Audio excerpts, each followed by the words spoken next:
There it is. All right. Greetings, and welcome to another edition of the Verbally Effective Podcast. I'm your host, your double E, Ina Esco. Yes, I am in my podcast studio over here as the innovator in residence for podcast programming at Cosset Library with the City of Memphis and the Memphis Library Foundation.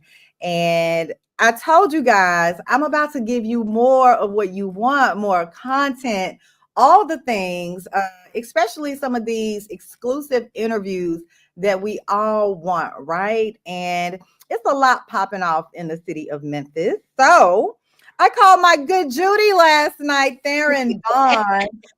She's no longer in Memphis. She's moved away. I'm going to let Ooh, her. just telling all my business. She's moved away. I'm going to let her tell all of you about her new endeavors that she has going on. I'm so proud of her.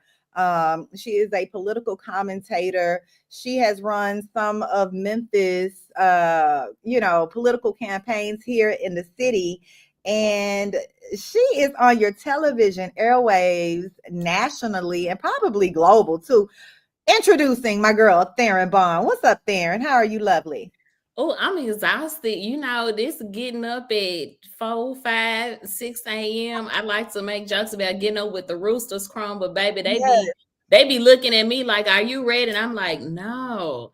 But Theryn, this is what you wanted. I know that's what somebody else said yesterday. My guy, Elliot, I was getting a poster situation figured out, and he said, "Well, ain't this what you said you want to do?" Yeah, but I didn't know it came with like eggs and turkey bacon. I thought it was like the cute stuff, you put on a lip, get your hair straight, an outfit. Now it really is a lot more than that. I do love what I do. But it's definitely that's the sacrifice part that people ain't gonna be real about is your sleep Oh in yeah, the time in which you have to operate. But yeah, I love it though. definitely that. I've had quite a few ladies in television broadcasting on the Verbally Effective podcast. And when I say those ladies say, no, we don't have a makeup artist. We have to dress ourselves. We have to wake up, like you said, with the roosters to come into the studio and prep and do all the things. And it's like a double standard with women in broadcasting overall. Have you experienced any of that, Theryn? Oh, you know what? I will say there are certain networks that do provide glam, like they'll touch up your hair, they touch up your makeup. Well, they expect you to come hair and makeup camera ready, but some networks will touch up things, but they like to put hairspray in my hair. And as a black woman, we don't necessarily wash our hair every day. Even our curly girls don't necessarily wash their hair every single No. day. So that can be really tough is getting all of that hairspray. But other than that, it's they do all right. I have found though in my new city some makeup artists that I can kind of rotate to. So that's something I was nervous about. But when I get the real big bucks in the bigger network contract, then certainly that's where the money come in. That's where the sponsorships, that's where the instant glam comes in. But right now I'm just trying to keep up with the wardrobe. Like sometimes I'll switch it up. I put on something like this with a jacket or give them something different. The ones I know that probably ain't never seen a lot of black people, I do stuff like this. I'm gonna give them side ponytail, bright red lip. I'm gonna give them a bun one day. It's not just straight hair. So, yeah, Yes. Give them a little something. But I'm glad you said that, Aaron, because it depends on what market you're in, right? So the ladies that I've talked to are, of course, here locally in Memphis. No glam. You do. You're actually doing like national media outlets when you do your commentary. So those markets are up there, right? It varies. So there's some glam, like you said, some not. And there's so many pressures on the women on how we look. Like the pressure is not on the men. Let's talk about that for a minute. Now the men really, they primarily have to have their hair cut. Like it's just they can't have kind of like that sloppy wet look. They look for a man to be, I guess, kind of well groomed when it comes to his hair and maybe his beard. But women, it is different. But it's so funny because some of my cheapest in cost garments are the ones these folks have liked the most. Folks are like that purple suit. We ain't gonna talk about our mutual friend Ari. She gonna be so mad I Hey, said this. Ari, the genius. I sent Ari the picture. I said, Ari, what you think about this suit? She said, friend, I don't know. I said, oh, I done already bought it. I'm gonna have to wear it at some point. The day that I chose to wear it, my hair was done, I was made up, and it had a different feel. Now people love the suit. The suit didn't even cost me $30. Did you thrift or like a Sheen or like I do some of all of that. I do the Rosses, the TJ Maxx, what's the other one? Marshalls. I do the Sheen. I do all of that. I mix it up. It's a blazer I got. It's like bright blue, pink, and orange. People look Sheen. $15. Because I have to buy so much. Yeah. So wow. Okay. So we're done with the glam. We're done with the double standards with women in media, because we could talk about that all day. But I'm so glad that you joined me today, Theryn, because Memphis is in an uproar right now, because I know you're still tuned in to local politics here in the city of Memphis. Unbeknownst to the city, we got notification, I guess, when Dr. Feagins got notification, allegedly, that the school board was having a meeting on Tuesday night because they want to vote her out. Keep in mind, she's only been here for maybe 9 months in the position. Big scandal on the previous superintendent as well. And so we thought we were finally moving forward. And then here goes this meeting. So everybody's tuned in, right, on digital platforms to watch the Memphis-Shelby County School Board meeting. It was, I mean, a circus. There was no decorum. You know, I'm a member of the Divine Nine, and from what I remember, there's parliamentary procedures involved when we conduct a meeting like this. That's the first thing I noticed as far as the decorum of the meeting, right? It's Robert's Rules of Order. Everybody who's gone through any sort of meeting or planning has read that book at some point. It should forever be on your bookshelf as a reference book. So would you say Robert's Rules of Order was in place on Tuesday night? It was more like Robert Who. What was happening in the place, and everybody forgot where they were at and what they were there to do. Right, but I will say this, the Memphis community did show up and show out and cut up, but I was glad to see the attendance up, because I don't often see those numbers at those. So there you go. Wait, see, we moving so fast through this. We don't often see those numbers. We only see it when something really, really big happens. Imagine if we did that for some of the issues that are just as significant, but maybe not such big mountains, maybe when there's still molehills, so that we get to them and we can figure them out before they become a mountain. Then we wouldn't have to get to this place. I get it. People work, they're multi-generational homes. They taking care of everybody. They trying to go to school, get a second, third, fourth job. They got all these things happening. But also, we have to figure out some place to engage this process. Yes, there's a certain part of that where those folks should come to the community, but also the community has to want to get the knowledge and the information and talk to those folks. And we have to make a place for that. If not, it's going to be that every single time. And it should never be that. It should never have to get that far, because if we become consistent, it'll never be that.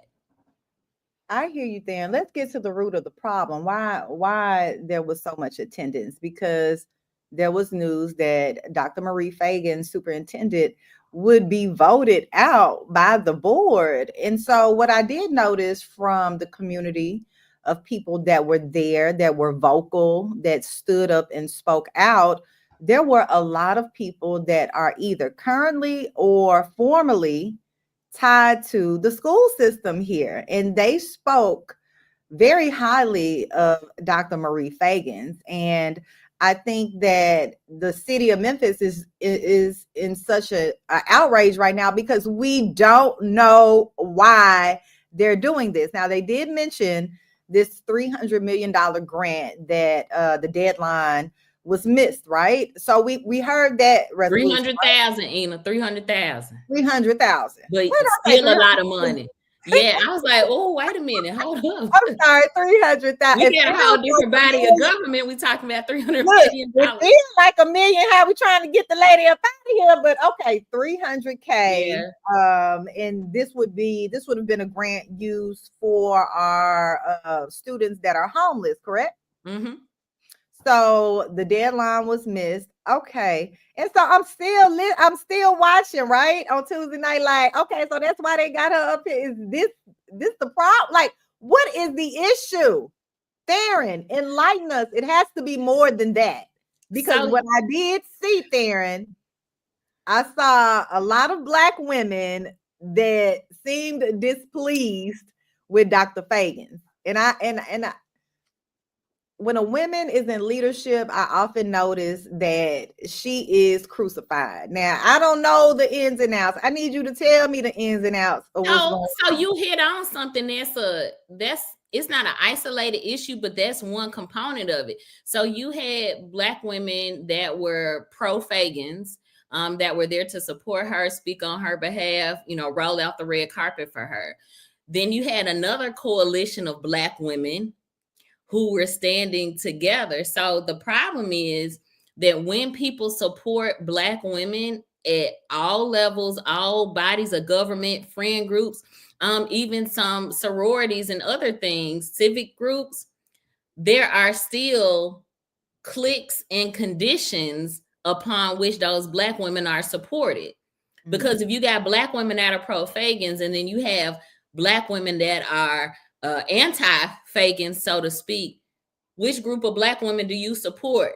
Because if you out here talking about yay, Black women, and then you crucify a certain group because they don't do what you want them to do, then is it about that issue, or is it about those particular Black women? So the stigma lies in how people show their support. And we saw that with the presidential election too. Yes, we did. It's some people that were like, hey, Black woman this, Black woman that, but then it's like, here go the vice president, hold up, pause. It's kind of the same situation here. We can't talk about, Black folks can't stick together. They did. 4 or 5 of them did, to be specific. They just weren't on your side of things. And so we have to look at why people choose to disassociate when they do. But ultimately, Memphis itself has a culture of not being so friendly to outsiders. They penalize locals and they scrutinize outsiders. They penalize locals because it's like, I got it out the mud, so I can't help you. I'm going to make it harder. It was hard on me. You'll figure it out somehow. And then they scrutinize outsiders because they like, why are you here? We got this under control, and we don't. Sometimes we do, and we just need a little help. But we don't embrace an outside view, even when it is more skilled than us, more talented than us, and can help improve things for everybody. We don't. And it's really unfortunate because we see it in so many spaces, which is why people have to leave to go be great and then choose to come back. And some of us don't always come back. Some folk don't even come back to visit.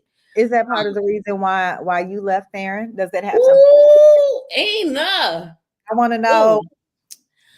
I will say there are a lot of reasons that I left. One, Memphis just has some things about it. Like, obviously, I was living there when my mom passed. My mother's not buried. She's in a nice little moratorium. So, it's got, my grandmother's there. My grandfather's buried there. It's kind of like, I just need a fresh outlook. But honestly, I'd had aspirations to move to DC for a couple of years, hit a number of life road bumps, and then it's just like a window of opportunity open. And also, I felt like I had hit my ceiling.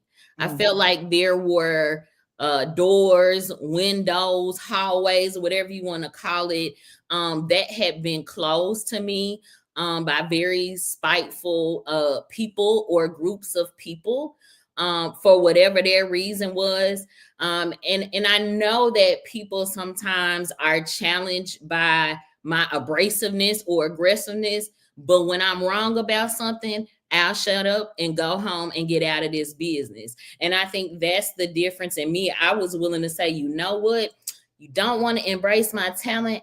I'm going to take it somewhere else. Now, it might be murky territory and it might be starting over somewhat, but they embrace that. And I can tell you that there are people every single day that I talk to, we not going to agree on what color the sky is outside, but the respect is there and they realize my intelligence and what I bring to the table. And so those are things that we can agree on. And that's why the work continues to move. And that's why I'm able to do what I do at the pace that I've done it, outpacing anybody at my agency because of that.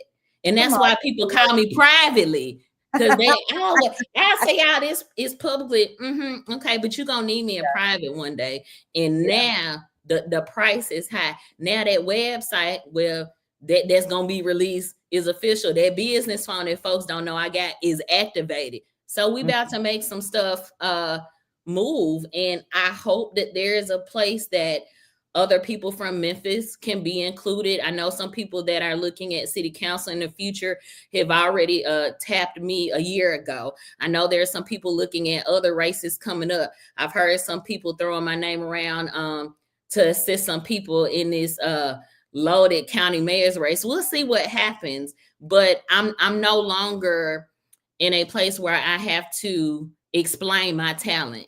I know people either choose to get it or they don't. And I don't care what the reason is. My mama ain't here no more. That is the primary person who is responsible for me. So it's me and God out here, and we making it happen.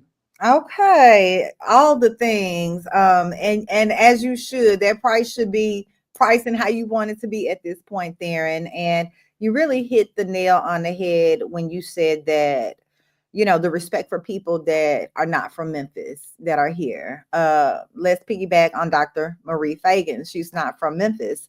Right. You also mentioned something about people that you know that want to run for office. We have a lot of new people that are in office that are on that board right now as well. There was an interview that was done by Fox 13 Memphis.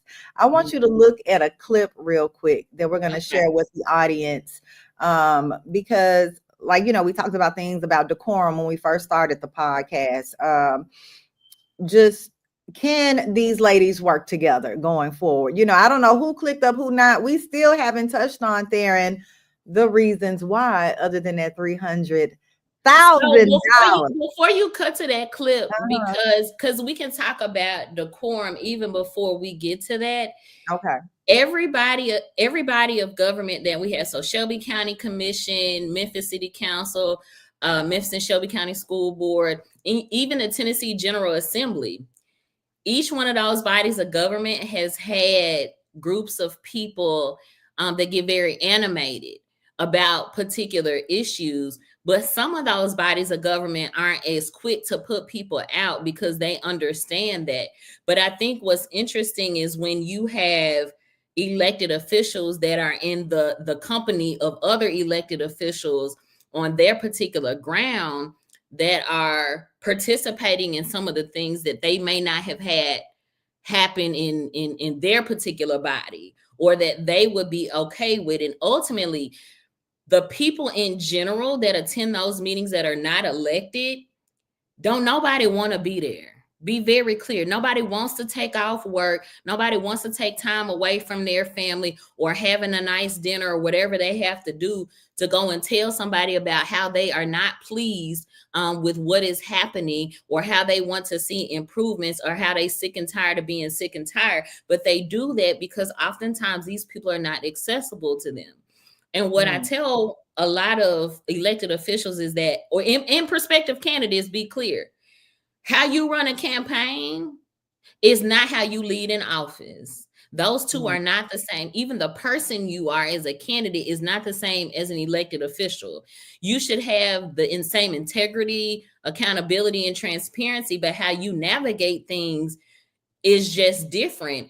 And some people have never had real power. They don't know what it looks like to be able to tell somebody yes or no, and that be a life-changing decision that not only they have to live with, somebody else does too. And that's what they have to think about when dealing with the general public. And I don't think some of those people were prepared for that. Yeah, I agree. That was obvious, right? That was obvious. Well, let's share right now an interview that Fox 13 here locally did with board member Tawana Murphy, who I may have on the show later today or tomorrow so she can share her thoughts because it got real heated. Don't you think? Don't you think, Theryn? It got real heated. Let me see. Oh, it was Let's spicy. pull. It was spicy. Okay, here we go. The superintendent, she's new. She's never been a superintendent before. Can you all grow and learn together? Are you all willing to do that now? At this point, it's no hope. Her comment last night downgrading one of the board members was disrespectful and distasteful. And I didn't appreciate it in none of the boards. What was that comment? I don't remember the whole full comment, but I do know that she downgraded one of the commissioners last night on the floor. Even in the moment that we're trying to, terminate her, she still had this arrogance where she's still disrespecting the board. So when you all, the questions that are all on social media, when she started speaking for the first time in the meeting, you, Otay, and Murphy got up and walked out. Did you all hear what she said, or was that intentional? I came right back. I walked out because I was frustrated, so I didn't go far. I just walked at the corner there. So I heard all of her explanations and why, she gave explanations, but those explanations were not accurate. But I heard them. I came right back and sat down. So I was only gone like 3 minutes, not even quite 3 minutes, but I wasn't out the hallway. I was right there on the end. So I heard everything that she said. I was just trying to get myself together so that I can stay in control of myself and of the situation at hand. So what's next? We move to the next stage, which means we go back, we try it again on January 14th. And you're standing strong? I'm standing strong on my stance. Yeah. Okay. And what is your stance? My stance is I want her gone. Okay.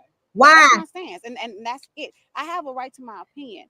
They don't see what we see. They don't go through what we go through. It is frustrating. Tell us. On this side of the fence, when we can't get things through, when we can't communicate, when we keep telling our superintendent, you have to sign these contracts, you got to get these MOUs in, you have to meet with stakeholders, and she won't do it. Okay, she's again, just to understand her title, she's like the CEO. These things may go in her office, but she does not handle everything by herself.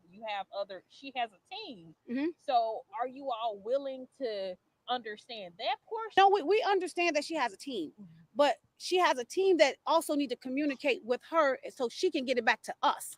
Can that be a part of the discussion or the conversation? Well, it has been. In the future meetings we've had on the floor, we did talk about that.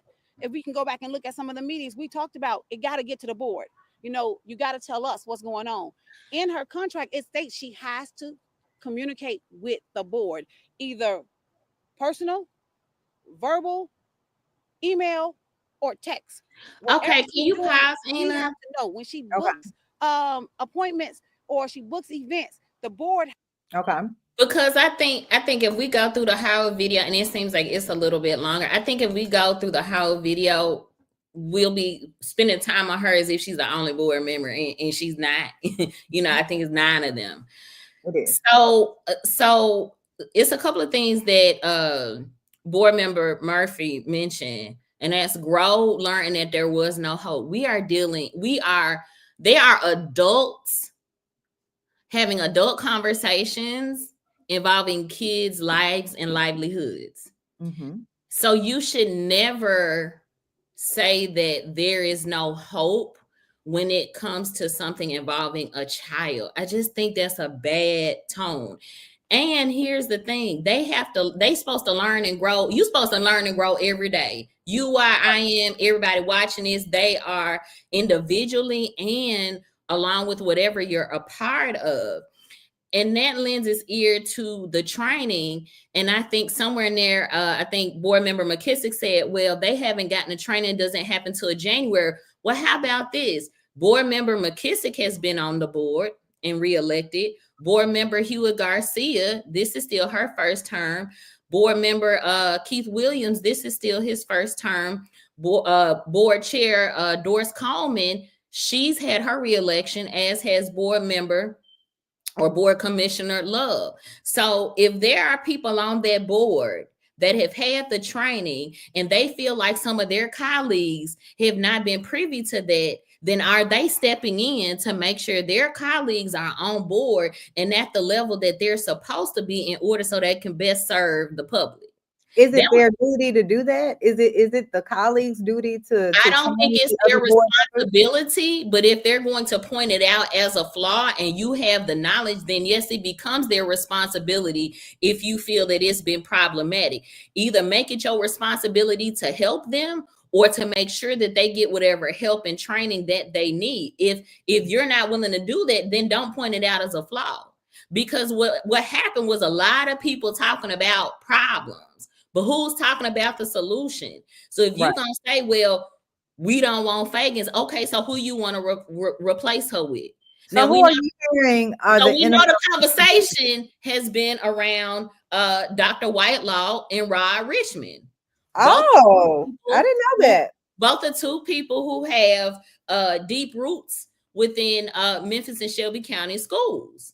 And they are applauded in different ways. Rod more so than Dr. Whitelaw for a lot of reasons.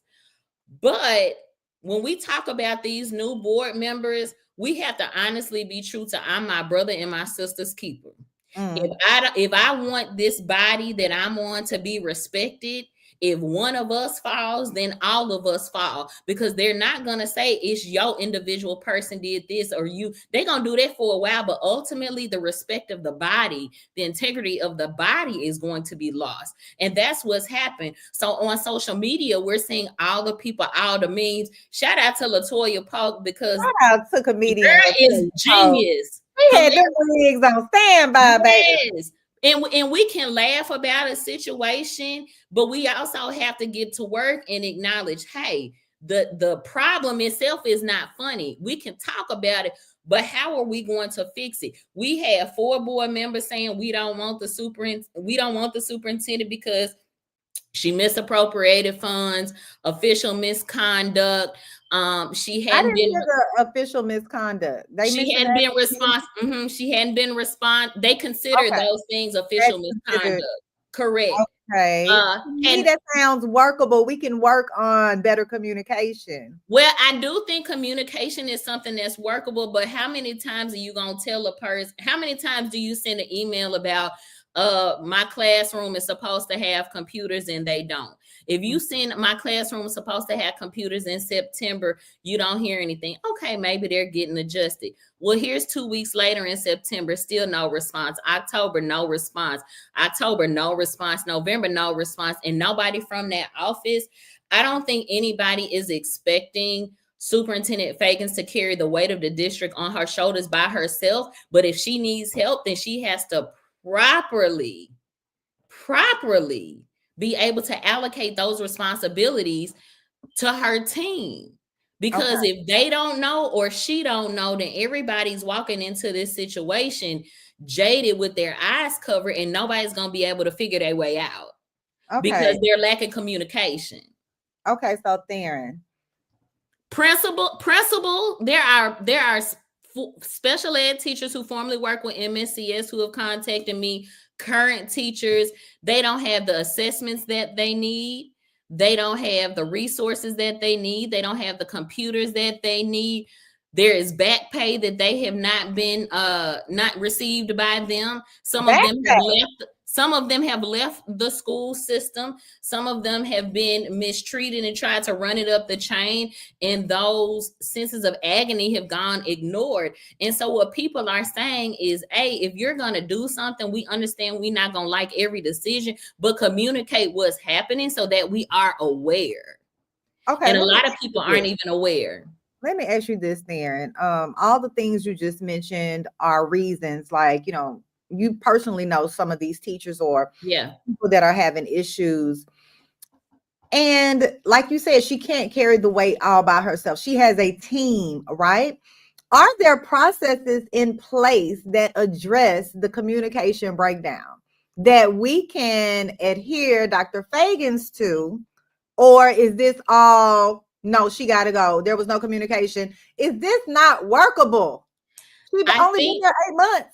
I think some people have tried to work it out or give that time, and some people have said, well, what do you expect from me? I've tried 2 or 3 times. You've not even met me halfway. I'm not going 3/4. So now we're at an impasse. Who's supposed to bust the next move? And the reality is if you there's a certain amount of respect due as a superintendent, there's a certain amount of respect due as a board member. But I noticed in the meeting last night, several board members say they are on a regularly scheduled meeting with the superintendent. I heard a few of them say that. I did not hear that from all of them. And I didn't hear the superintendent acknowledge why she's not meeting with them. That's the thing too, as superintendent, you can't just pick your favorites that tell you all the good stuff or give you all the back channel gossip and you say, that's who I'm going to commit to. No, you have to meet to the ones that don't like you too, because those folks have constituents, parents, teachers, administrative staff that they represent. So what does that say about your thoughtfulness of them if you don't meet with their board representative?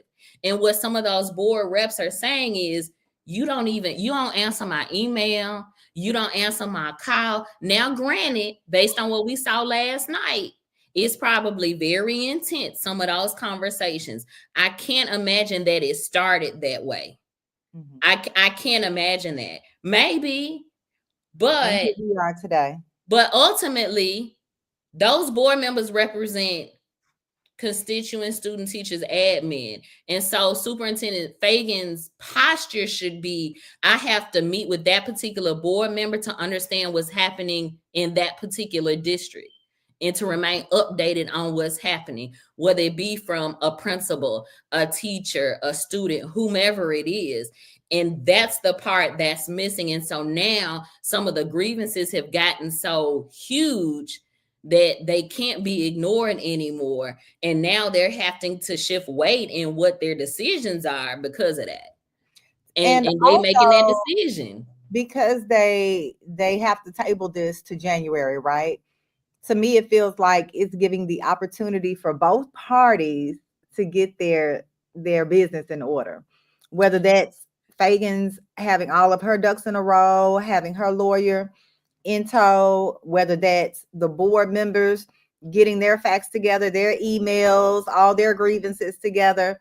Is it going to be another showdown in January? I think they're going to give her hell until that meeting, personally.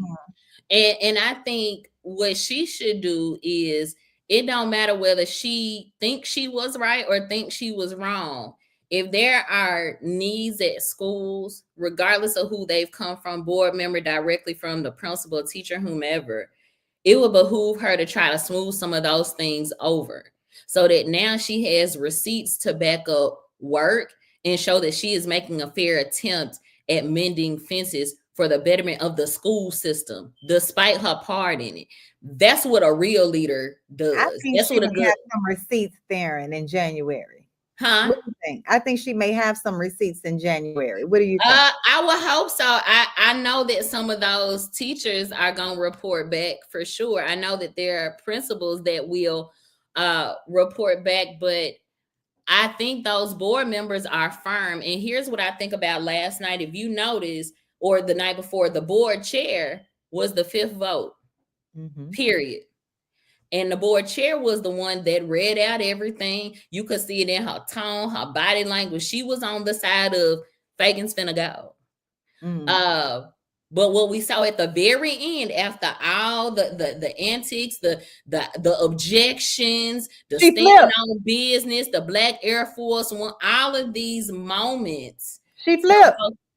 She flipped at the last moment. Yeah. So the question ought to be is, who got to her and what did it say in that text message? Maybe it was the public that got to her at the meeting. That probably would have been like, well, wait a minute. Maybe we do need to wait. Maybe we I don't think so. Because she's the board chair. So she set the tone. She's been at those meetings even when she wasn't board chair and things were very lively. So she's seen similar meetings. Just now she's the board chair. The problem is that she is a very board member. Joyce Doris Coleman is just a sweet, mild-mannered person in general. That is how most people know her. As a chair of anybody, you got to have a little firmness, I just a little agree. tightness about you. I And I agree. don't know that is her demeanor.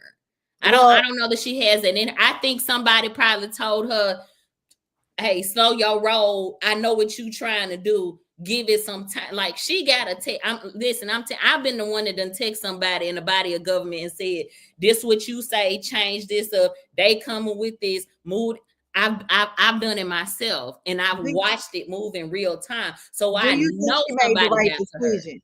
Do you think the chairwoman made the right decision I by think flipping her vote? if you as a chair, because you set the tone, if you were willing to flip and you weren't strong enough to commit to your decision, I think it's hard for other people to do that as well, despite what side they stand on. But I also believe a lot of people typically follow the board chair. That's what happened when Althea Green was board chair. Most of her squad followed her. So that's typically what happens.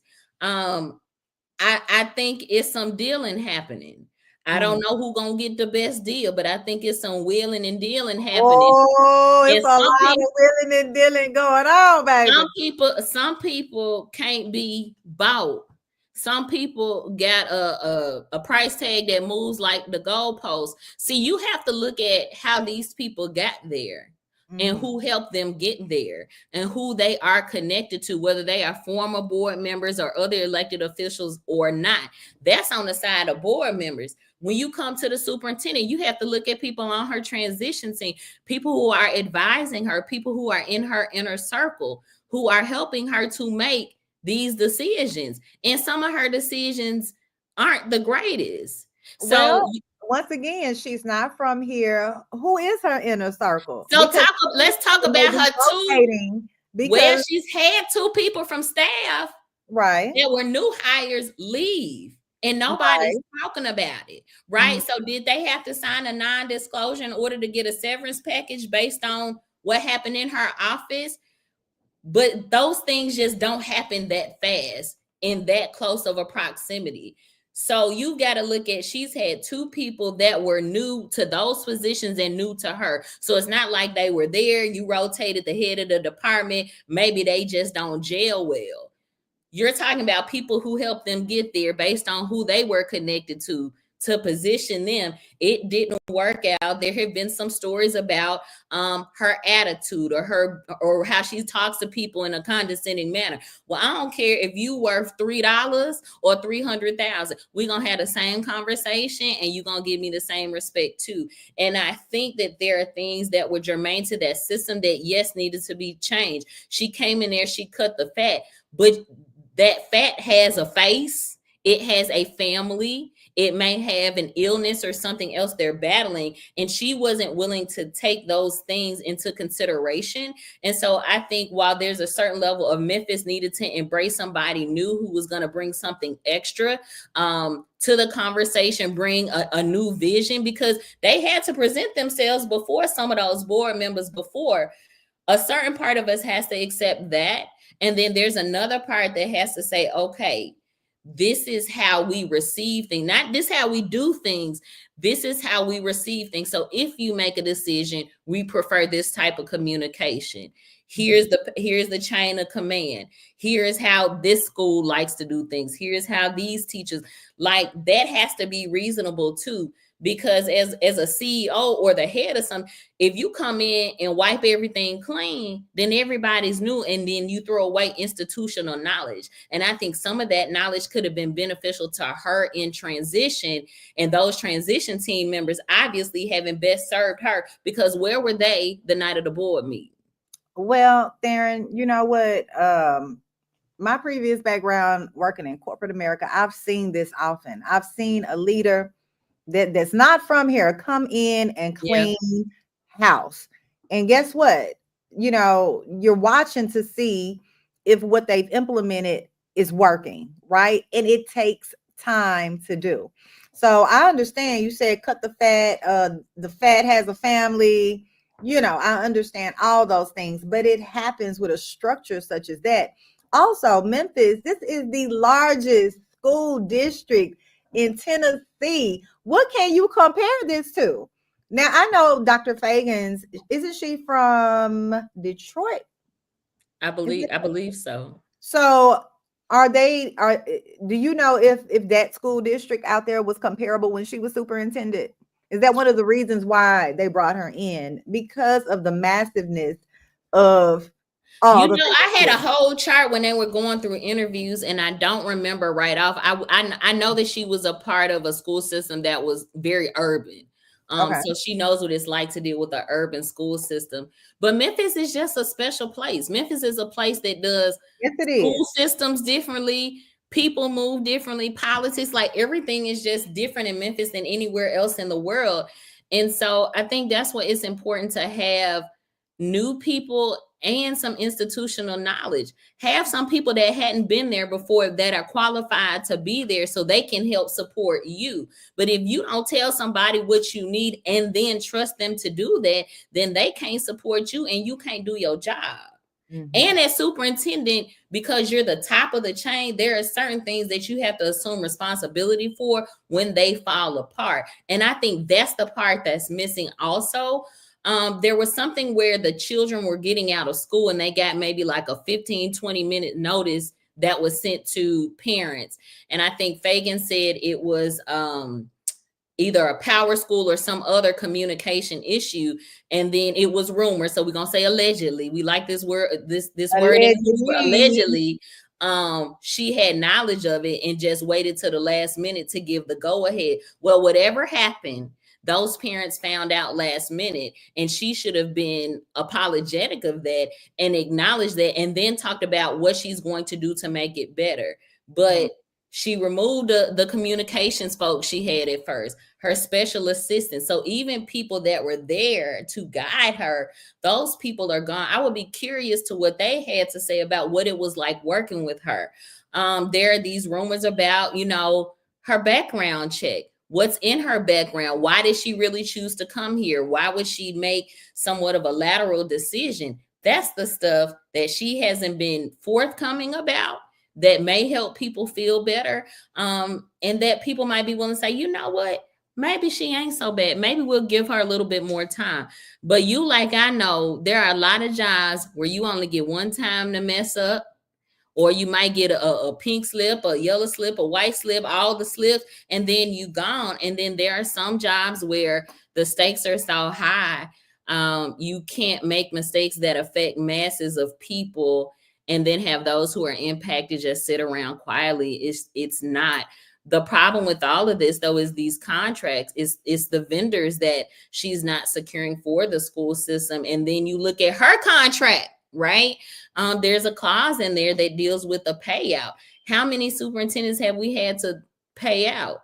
And we have some money if we could just pay that out like that, right? We getting into the millions. Like, who wouldn't come to a job knowing, okay, well, whether I leave or I exit this way, or you tell me to leave, or this happens, I'm gonna get $300,000, $400,000, $500,000, and then I can go on my merry way. Well, if I got that much and I'm at that level, I can go get me something else real. Somebody is looking for me. Somebody is hoping I'm quitting this. Who wouldn't do that? So there's no incentive for her to be here and continue to do a great job. And here's the thing, if she say she's sick of them board members or anything else, she can walk to. Mm-hmm. And that's what people have to realize. And so it's not to say don't have that weighing the heaviest on you, but if she leaves, who replaces her? Is it Whitelaw? Is it Richmond? Is it somebody else? And what if the General Assembly decides to say, you know what, Memphis, y'all messing up this. So we're going to do something else. And guess what? We have no method of recourse because Democrats are in the super minority. Republicans are in the super majority, heck, in federal government and in Tennessee too. Now, so we have to think about the ripple effect. I will say this. If Dr. Feagins stays in this position, if there's someone new that will be joining us, you definitely have to have some thick skin. And I believe Dr. Feagins does have some thick skin. Like, she took it like a G at that board. She came in that all white. And that all white. And she was quiet. She didn't take no notes. She didn't read no notes. She said what she had to say. And she got close to the end and she said, da da da da da. And I'm gonna let my attorney handle it. And I'm gonna let my attorney handle it. And guess what else? Today, no, this was yesterday. She was at Melrose High School with Memphis' very own Glorilla, as Glorilla dropped off that $25,000 check to her alma mater at Melrose. And Dr. Feagins, baby, she was so clean in that pink suit. Okay. She said, I'm gonna keep doing my job till I ain't gotta do it no more. Yes, she did. Yes, she did. And I think that's what some people like about her, is that she continues to show up.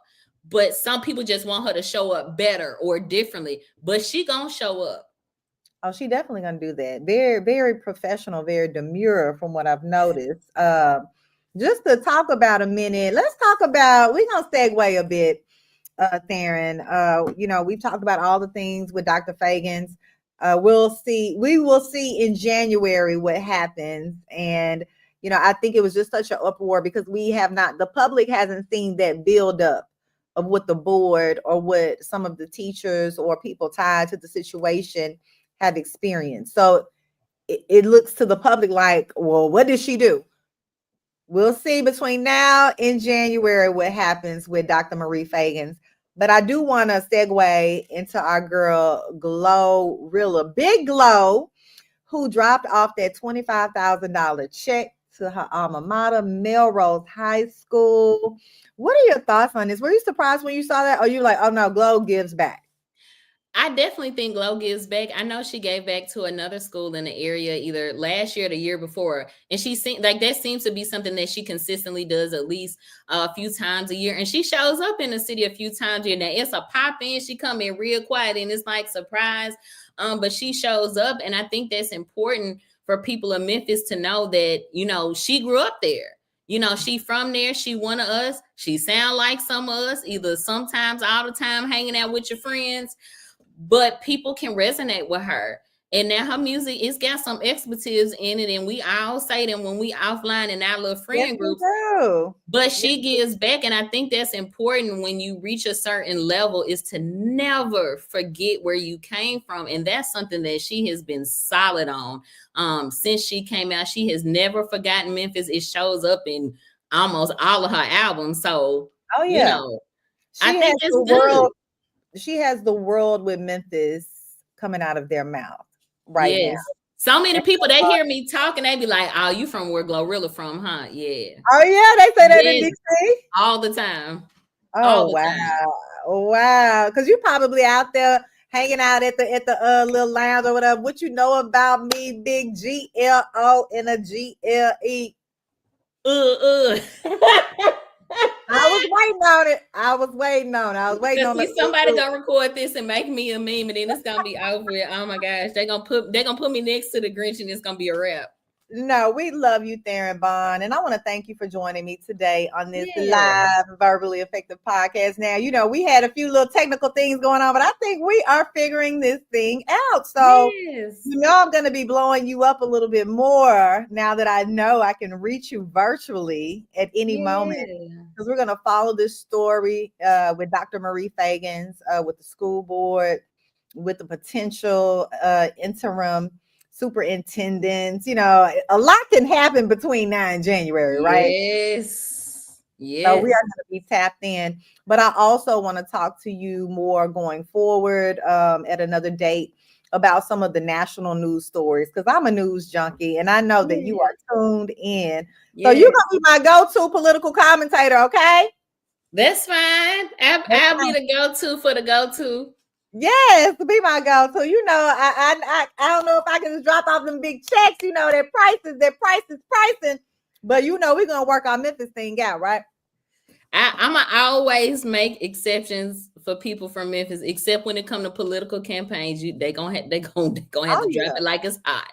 Oh, definitely. Do you have any final words for the Verbally Effective audience today, Theryn? I also want you to tell everybody how they can follow you on socials and tune into everything you have going.